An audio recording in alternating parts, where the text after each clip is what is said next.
Hello, everybody. Happy October, and welcome back to another spooky episode of Perplexity, a mystery podcast.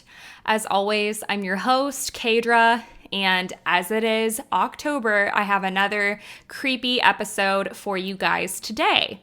If you are new here, I release new episodes every week, and I just get on and tell you guys a tale that perplexed me. So if that sounds of interest to you and you are watching on YouTube, be sure to hit that subscribe and that notification button. And if you're listening on a podcast platform, add this show to your list. If you're on Spotify, hit the follow button. It means a lot.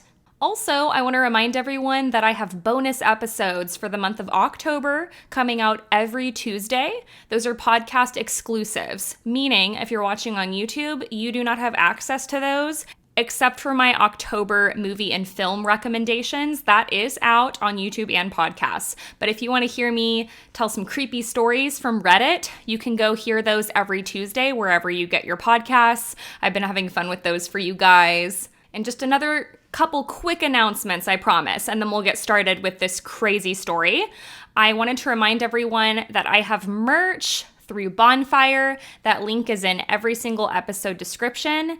And now is a great time to get your merch because I have pullovers, I have sweatshirts, and it's getting cooler out. So I love the design. I think it's so fun and cute. So be sure to check that out if that interests you. I also have my Buy Me a Coffee link if you want to support the show. That means a lot, and there's no commitment. It's just like tipping your server. So if you want to do that as an early birthday present to me, as I'm turning 30 in a few weeks, that would be awesome. And then last but certainly not least, I just wanted to shout out Ecuador because I have some new listeners there. So hi to Ecuador, and thank you so much for listening. Trigger warning for today's episode. This episode will contain content that will be considered disturbing to some listeners, and this podcast is not for children. Listener discretion is advised. And the sources that I used for today's episode will all be in the show notes. So today I'm going to be telling you guys a really strange, mysterious story. This is the story of the disappearance of David Stone. When I first heard this story, there are just so many weird elements to it and so many question marks, and I knew I had to share it with you guys. There is an episode about it on Unsolved Mysteries. It's from season 3, and so it's a really old episode from the 90s, but it is a really good watch and talks more about this case. I'm going to be kind of walking through that episode as we talk about this story. So this story takes place in La Jolla, California. I think that's how you say it. It's Lajolla. And La Jolla is an upper class town. They get a lot of tourists there. There's lots of surfers, and it's very beautiful. It's right by the ocean, so you've got this lovely view, and it's considered part of San Diego. This story takes place in the year 1988, and at this time, David Stone was a 29-year-old student at La Jolla Academy of Advertising Arts. So just a little bit about David. He was born March 18th, 1959, and he was originally from El Paso, Texas. He played football in high school and college, and while he was studying at La Jolla Academy, he was also working as a stock market analyst. So he was a very smart, intelligent guy, and he was highly successful. He even ran a branch of his father's business in La Jolla. His father would later describe him as being an overachiever in just about every way possible, but he was also very kind and gentle, and he was close to his family. So it just seems like a very well-rounded person. His father also claimed that he had what he described, though, as a dual nature. Like when he would play football, for example, it was like he turned into another person where he could be more domineering and intense at times. So in the fall of 1988, David Stone and other students at his school get this new assignment where they're supposed to design magazine covers for places that they would like to travel to. David was super excited about this project, and he immediately knew what he wanted to talk about. He was really fascinated by the city of Sedona in Arizona, so that's what his magazine cover was going to be. And this is interesting because it was also known that David was interested in the New Age movement. Sedona was a popular place for people in this movement to go to because it was a good spot to have a vision quest. So for those of you who are new here or new to cults and don't know about the New Age movement, that's okay. I'll tell you a little bit about it. I have talked about it on the podcast before, but I'll summarize by saying that this was a very popular movement during the 70s and 80s, aka during the time that this story took place. And the New Age movement was all about strong beliefs of love, light, personal transformation, and healing. So naturally, it became really popular among cults, which were huge during this time period, and metaphysical religious communities. So in Sedona, if you were going to go to do a vision quest, it was basically this intense meditation. You were spending a lot of time to yourself and learning about yourself. And the whole goal was this transformation, finding your best self. You would have this time away from the hustle and bustle of the city to just really focus on yourself and heal. So at some point, David had become fascinated by this New Age movement and vision quests. So in October, it was time for David to do his presentation all about Sedona. He does it, it goes well. He's talking really passionately about this place. And in one article I read, it said that he was talking to his friend's dad later on about Sedona. And so this friend's dad was kind of curious, and he was like, okay, I'm not really understanding. What's up with all of this? Why are you so interested in the New Age movement in Sedona? And David responded, oh, it's a very fascinating and important place. But his other friends were confused when asked later about David's fascination with this. So to me, it seems like this might have been a newer belief or interest of his, and that he hadn't really shared it with many people. Later that same month, like I said, it's October, so David decides he's going to have a Halloween party at his apartment. So this was on Friday, October 28th, 1988. And this would be just a few days before David Stone would disappear. The party was small. There were only about 20 people, so it was more like a kickback. And when the party got started, everything was going fine. Everyone's just hanging out and drinking. But randomly, towards the end of the night, David's kind of looking around and sees this group of his friends playing with some of David's golf clubs. And one of the guys was, pulling them out, and they were pretending to swing them. And I guess this really pissed David off, so much so that he stormed over there and he grabbed one of the guys. His name was Anders. And he throws Anders into the wall, and he's yelling and cussing, and he just starts beating the shit out of him. The other partygoers estimated that David hit Anders 20 to 25 times before his friends finally came in and broke it up.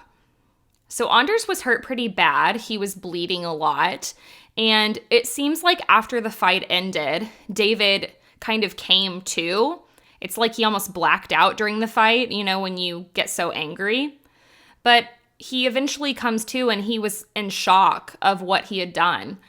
And of course, this kind of killed the buzz of the party. So everyone's just kind of like, okay, we're gonna go now, and bye-bye. And they, moonwalk out of there. Anders was okay. He was bleeding, like I said, but he didn't need to go to the hospital. He just kind of got the bleeding to slow down, and then he left. They leave for the night, and when one of the friends that was hanging out with Anders left for the night and goes outside, the cold air hit him, and he realized he forgot his jacket. And it was way too cold to walk home without his jacket, so he decided he was going to turn around and go back up to David Stone's apartment. So he was basically like to Anders, okay, you wait here, I'll be right back, I'm just going to get my jacket. So Anders waits outside, and this friend goes upstairs and goes back into David's apartment. So he's looking around, and eventually he finds his jacket. Then he turns to leave the apartment, and he saw David blocking the front door of the apartment. He wouldn't allow this guy to leave. This friend says that he asked David if he was okay, and David said, quote, "Don't you know what he represents?" This comment's kind of eerie, and obviously it's not totally making sense to the friend. I think maybe he was referring to Anders, like he represented something bad. I don't know, but it is an odd statement to make for sure.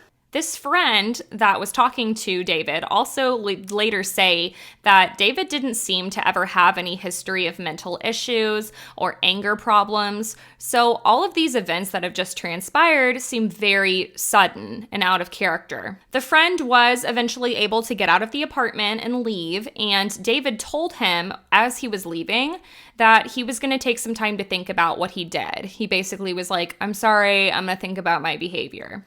The weekend comes and goes, and eventually it is Monday, October 31st. So Halloween day. But it's Monday, so it's also a school day. But problem is, David Stone never shows up to class. So eventually David Stone would be declared a missing person. An investigation would ensue. If my memory serves, he was declared a missing person pretty quickly. The police were able to develop a timeline, and this is what we know about the bizarre disappearance of David Stone. Saturday morning, October 29th, the day after the party, at about 9 a.m., David told his friend John that he was going to go away for the weekend. He really wanted to reflect on his behavior, and he told John he'd be back in a few days. There was another source that I read that said that he was apparently traveling to El Paso, Texas for a friend's wedding. He was supposed to be the best man. So I kind of got conflicting reports on this, but either way, he was going to get away for the weekend. So Halloween morning, David walked into the New Mexico desert, 145 miles east of Tucson, Arizona. So this desert stretches across Arizona and New Mexico. It's quite vast. And this desert has been a part of Native American myth and legend for centuries. So since this is a mystery podcast, I wanted to mention this. According to Unsolved Mysteries, Season 3, Episode 7, that covers this story, quote, "Many people believe this desert is a source of mystical power, a spiritual vortex where natural beauty and supernatural energy mysteriously merge," end quote. So around dawn on October 31st, a local farmer in this New Mexico area claimed that he saw David, and he was just walking along this dirt road. The farmer's name was Larry Rivers, and the farmer said it was really cold that morning, but David stuck out because he was only wearing a short sleeve shirt and shorts, and he had a walking stick with him. So this being the 80s, Larry pulls over and he starts just chatting David, and he's like, "Hey man, what's up? What are you doing out here?" Just kind of feeling him out. And the farmer claimed that David told him he was looking for, quote, "the beast." David's father, Harry Stone Jr., believes that what David may have meant by this could have been the negative energy in David's life, and that this could have been something he was trying to overcome. In a Medium.com article, this was described as follows. In the New Age movement, the beast is sometimes described as the concentration of negativity in one's soul. So I thought that was pretty interesting. It seems like the general theory is David was disappointed in himself after the party, and he decided he was going to take this weekend to go to this sacred place, Sedona, and he was going to do this vision quest. Regarding this theory, in the Unsolved Mysteries episode, David's dad said that he was pretty convinced once David got to that location, he felt like this must have been the perfect starting point for his vision quest. And then he also said that there's a big process, to prepare for one of these quests, because you have to face the beast. So several other residents in this area of New Mexico were also later interviewed by police because they also claimed to have seen, and some of them even spoke to David. So there's several people that were able to confirm he was here. These residents would claim they saw David once again walking in the desert with his walking stick, and that the terrain he was walking on was pretty rough. There was a resident named Lillian J. Richens that was driving to her ranch, and she saw David near his car on the side of the highway. So she stopped and started talking to him, thinking that he might have had some car trouble. But when she stopped to be like, hey, do you need anything? Is your car broken down? What's up?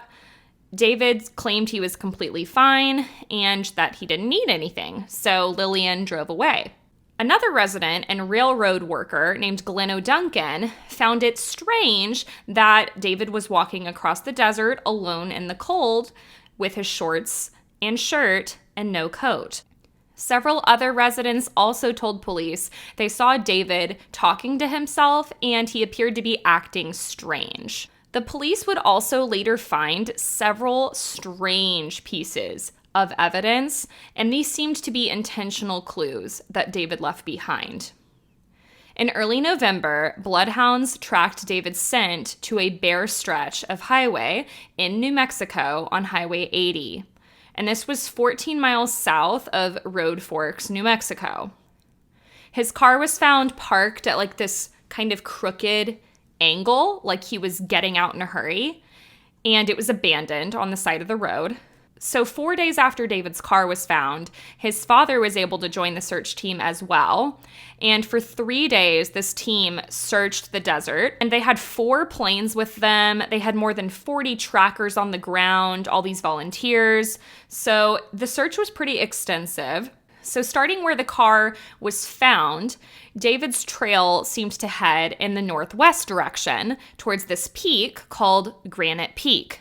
I don't really know about this. It could be intentional, it couldn't be, but this was mentioned in a lot of the sources. So they talk about how Granite Peak was pyramid shaped and how this could have been a clue that David left for everybody because the pyramid is very symbolic in the New Age movement. So this stems from the belief of pyramidology, and it's common in various religions, pseudosciences, and in these cases, the pyramid is believed to have supernatural powers, including but not limited to the ability to preserve food, improve health, and serve as a thought form incubator, according to Wikipedia. I don't quite know what that means, but I thought that the wording was interesting. Then, while they're searching around this area, a large pyramid of rocks surrounded by a triangle was also found, mounded with sand. So again, another pyramid. As they went further down the canyon, one of the searchers, a guy named John Hill, also claimed that they found fresh tracks. And as they followed the tracks, he said that the hairs started standing up on his arms, and he felt this very strange and intense feeling as if David was watching him. During the second day of the search, another pyramid of rocks was found, and next to this rock formation were more clues. So this time they find David's gold Rolex watch and 2 quarters, like 2 coins. So they don't mention what this means in the sources that I could find, but to me, this might have been a clue that David was trying to show like he didn't care about his wealth anymore. He was trying to leave behind his earthly possessions and focus on his inner self. Investigators would then go 3 more miles north, and they would find a strange series of numbers written in the sand. The series of numbers was eventually identified as the Fibonacci sequence. So for those of you who are like me and not familiar with numbers or good with numbers, the Fibonacci sequence is commonly used with engineers or stock market analysts, which David was a stock market analyst, so he would have been very familiar with this sequence. This sequence is arranged in such a way that each number is the sum of the 2 prior ones. So the sequence goes 0, 1, 1, 2, 3, 5, 8, 13, 21, 34, and so on. So many people believe that Fibonacci is the perfect sequence, and not only is it used a lot in these certain lines of work, but it can also be found in nature. in like certain measurements and whatnot. So it can be seen in natural spiral patterns in nature, like how leaves are arranged on a stem. It could be seen in the spiral pattern of sunflower seeds, and it can also be seen in the shells of mollusks. But when investigators would look closer at this sequence, they realized David had made a mistake. And David was a very smart guy. He would have used this sequence often working in stocks, so everyone immediately found this strange, including David's dad. So the sequence read in the sand 1 1 2 3 5 8 13 18, and the number 18 didn't belong. So then investigators are like, okay, maybe the 18 is another clue. It's symbolic. So 18 could have meant something to David because his car, when it was abandoned, was found around mile marker 18. And also 18 was his jersey number when he played football. So by the time it's the third day of the search, David's tracks were starting to disappear from the terrain. But the bloodhounds still had his scent, and his scent continued to guide them to more and more clues. The scent would take them 13 miles north of where his car was first found, back to Highway 80 at Interstate 10. But this is where David's scent suddenly vanished. At the time, investigators theorized he could have just hitchhiked from there. You know, a lot of people during this time period were like, oh, they just hitchhiked somewhere. They started a new life, you know, whatever. So that was also kind of like a silver lining here because they thought, okay, maybe he's alive. And they basically, in the Unsolved Mysteries episode, because it aired in the 90s, were like, he must have made it out of the desert. But to put the perplexing nature of this case into perspective, according to Hidalgo County Sheriff Deputy Bill Cavalier, quote, "It was the most bizarre case I ever worked on. It was just about the strangest case that ever happened to me," end quote. In David's car, they also found some other clues. So there was a business card in his pocketbook Bible, and the business card belonged to someone named Tony Ballesteros. And his family didn't recognize who Tony could have been. No one was familiar with this name. So they interviewed Tony, the police did.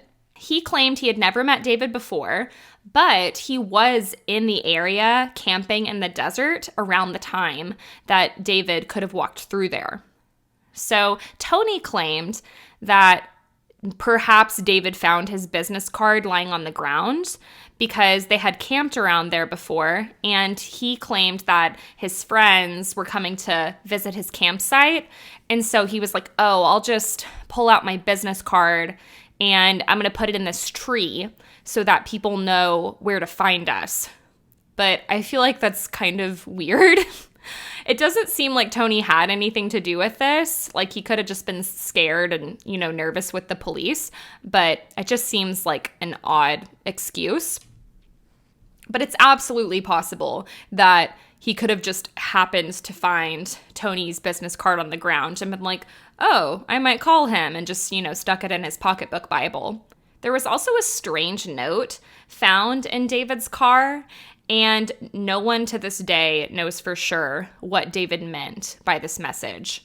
So the message read, quote, "They think the word is in the safe." And word is in all caps. "6 knives in Rob's room. Use buy your tea and use take your chances, Halloween," end quote. And it's obviously significant that Halloween is referenced in the note because that is the day that David disappeared. But it's obviously a really weird note. The only other clue that they potentially deciphered from this is David's father said it could be referencing the saying, "You buy your ticket, you take your chances." But despite all these strange clues, there was no other physical evidence. There were no credit card records, phone records, anything that could be tied to David's whereabouts. So unfortunately, the case would go cold for the next 4 years.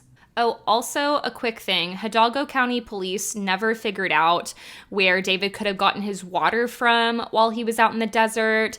They couldn't figure out where he might have slept, and they couldn't find any type of food or food wrappers. It seems like this was very sporadic and unplanned, or all of these things were maybe like buried in the sand somewhere, or he didn't take anything with him. I don't know. 4 years goes by. It's February 23rd, 1992. There's two hikers going through the desert near Granite Gap, New Mexico, when they stumbled across skeletal remains. This was the same area where David disappeared. So naturally, these hikers contact the police. The police come out, they, gather the remains, and they're running tests. And the body would later be determined to be none other than David Stone's. But he was basically bone, and the cause of death, was undetermined, and the time of death couldn't be determined either. The medical examiner, though, didn't find any evidence of trauma or foul play. And I find all this really interesting, too, because the bloodhounds traced David's scent back to the highway, when in reality, his remains were all the way back over at Granite Gap. So it's like either the bloodhounds were wrong or the police gathered the wrong information from the bloodhounds' behavior. So to this day, what the hell happened to David Stone remains a mystery.